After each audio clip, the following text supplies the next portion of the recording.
Hamdan wa syukran lillah. Asyhadu an la ilaha illallah wa asyhadu anna Muhammadan abduhu wa rasuluhu alladzi la nabiyya ba'dah. Alhamdulillah, dengan qada dan inayah Allah Subhanahu wa taala, di saat yang berbahagia ini insya Allah untuk melanjutkan tafsir surat Al-Buruj ayat 8 sampai dengan 9. Ibu-ibu jamaah bi'ah Qur'aniyah PD Persistri se-Jawa Barat, Ashabul Quran yang dimuliakan oleh Allah Subhanahu wa taala, kita baca dulu. A'udzu billahi minasy syaithanir rajim. Wa ma naqamu minhum illa ayyuminu billah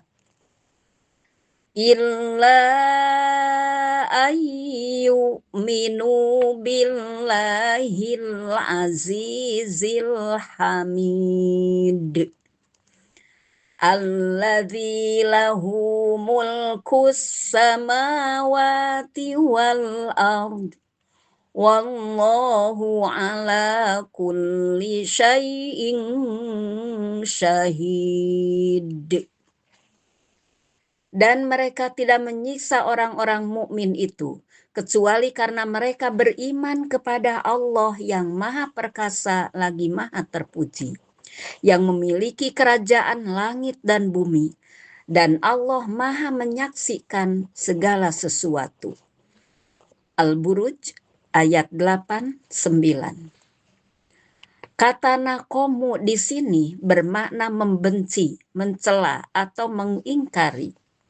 Maksud ayat ini adalah bahwa orang-orang kafir itu tidak membenci kaum mukmin dan tidak menimpakan siksaan yang demikian kejam kepada mereka kecuali karena satu alasan saja, yaitu karena kaum mukmin memurnikan ibadah mereka kepada Allah Ta'ala, Tuhan yang Maha Perkasa dengan kemuliaan yang sempurna, lagi Maha Terpuji dengan segala pujian yang mutlak. Dialah yang memiliki kerajaan seluruh langit dan bumi. Allah Maha Suci, senantiasa menyaksikan dan mengawasi segala sesuatu. Tidak ada satupun urusan atau keadaan hamba-hambanya yang tersembunyi dari pengetahuannya. Tujuan dari dua ayat yang mulia ini adalah menggambarkan betapa mengherankannya keadaan para pendosa itu. Mereka menyiksa orang-orang beriman bukan karena suatu kejahatan yang dilakukan, melainkan semata-mata karena keimanan kepada pencipta mereka. Seolah-olah menurut pandangan para pelaku kedoliman itu, iman merupakan sebuah kejahatan yang pantas dibalas dengan dibakar hidup-hidup. Demikianlah keadaan jiwa apabila telah dikuasai oleh setan. Kebaikan dipandang sebagai keburukan. Dahulu kaum yang telah menyimpang dari kaum Nabi Lut alaihissalam juga berkata, akhriju ala lutim min qaryatikum innahum unasu yatatoharun. Usirlah keluarga Lut dari negeri kalian. Sesungguhnya mereka adalah orang-orang yang menyucikan diri. Surat An-Naml ayat 56. Ibnu Katsir mengatakan, wa qad ikhtalafa ahlu tafsiri fi ahli hadhil qissati.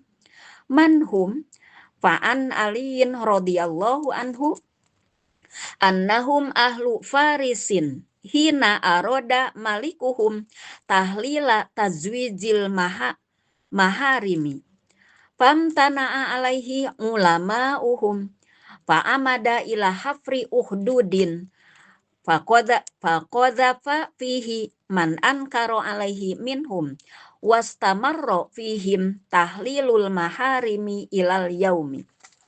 Para ahli tafsir berbeda pendapat mengenai siapakah yang dimaksud dalam kisah ini. Diriwayatkan dari Ali bin Abi Thalib radhiyallahu anhu bahwa mereka adalah penduduk Persia ketika raja mereka hendak melegalkan pernikahan dengan mahram.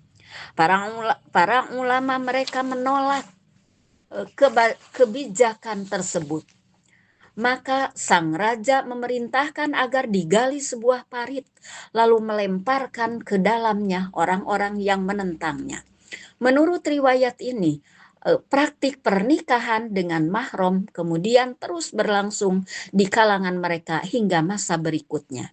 Wa anhu annahum kanu qauman bil yamani iqtatala mu'minuhum wa musrikuhum Pagolaba mu'minuhum ala kufarihim.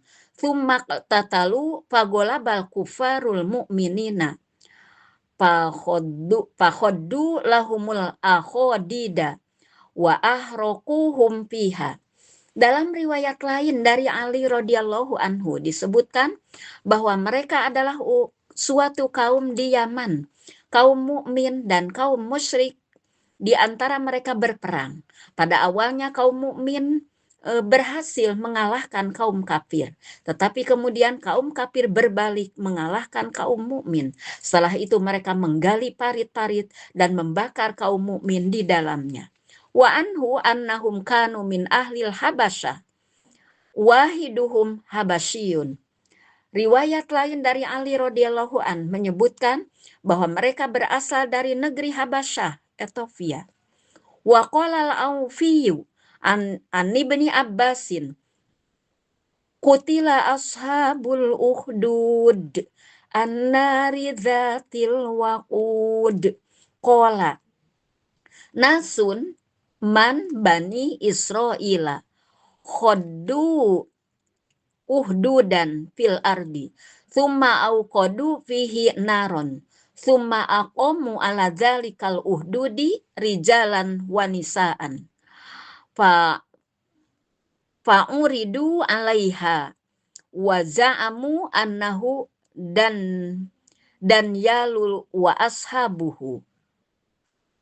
Al-Aufi meriwayatkan dari Ibnu Abbas radhiyallahu an tentang firman Allah, binasalah orang-orang yang membuat parit, yaitu api yang mempunyai bahan bakar. Beliau berkata, mereka adalah sekelompok orang Bani Israel. Mereka menggali sebuah parit di tanah, kemudian menyalakan api di dalamnya. Setelah itu mereka menempatkan laki-laki dan perempuan di sekitar parit tersebut. Lalu orang-orang beriman dihadapkan kepada api itu. Sebagian riwayat menyebutkan bahwa mereka adalah Nabi Daniel dan para pengikutnya. Bagaimanapun juga tujuan utama ayat-ayat yang mulia ini adalah meneguhkan hati orang-orang beriman agar tetap kokoh dalam keimanan mereka, menghibur mereka atas penderitaan yang ditimpakan musuh-musuh mereka, serta memberitahukan bahwa cobaan yang mereka alami juga pernah dialami, bahkan dalam bentuk yang lebih berat, oleh orang-orang beriman terdahulu. Karena itu mereka harus bersobar, sebagaimana para pendahulu mereka telah bersobar. Mereka telah menjadikan sunnatullah. Memang telah menjadi sunnatullah bahwa kesudahan yang baik akan diberikan kepada orang-orang yang bertakwa. Di dalam tafsir Al-Wasit, juz 15, halaman 345-346. Pelajaran atau fawaid. 1. Keimanan adalah kemuliaan, bukan kesalahan. Orang-orang mukmin tidak memiliki dosa yang menyebabkan mereka disiksa kesalahan. Mereka hanyalah beriman kepada Allah. Hal ini menunjukkan bahwa di sisi Allah iman adalah kemuliaan, meskipun di mata orang-orang zalim dianggap sebagai kejahatan. 2. Orang yang berlindung kepada Allah berada dalam perlindungannya. Allah menyifati dirinya sebagai Al-Aziz yang Maha Perkasa.